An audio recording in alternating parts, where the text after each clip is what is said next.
Hello and welcome back to the Rob Riches Show here on LAmuscle.tv. I'm in the studio with my second guest on the show, Tyrone Power Jr. Power. So, you know, common mistake. I mentioned plural because when I was researching, of course, as I do with all my guests, so many different power people came up, who I guess were your father, your grandfather was called Tyrone as well, or it's an old Irish name, Power.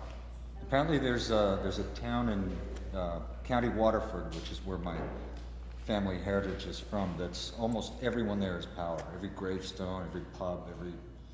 I can imagine that can get a little bit confusing. I've never been there. Now, you're the other half of our first guest we had on, Carla Collins. Yes, I wish I could say the better half, but that would be a lie. Really? Well, why is that? She's definitely the better half. I've got to admit, she's the prettiest out of the two, so I hope you don't hold any grudges there. I'm sure some people may disagree. I'll let you get away with that one. Okay, so when I was having a look through your bio and your filmography, the credits, I mean, again, you and your father, who I want to talk a little bit about, but really this is your time on the show. I want to focus on you.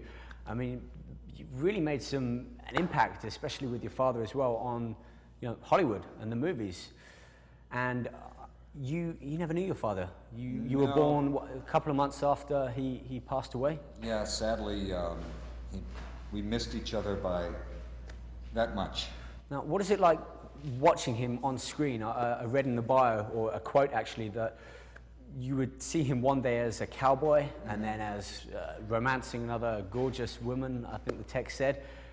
What kind of impression did you get of who he was? Yeah, it was kind of hard to get an impression. I mean, to tell you the truth, it's a little strange. To this day,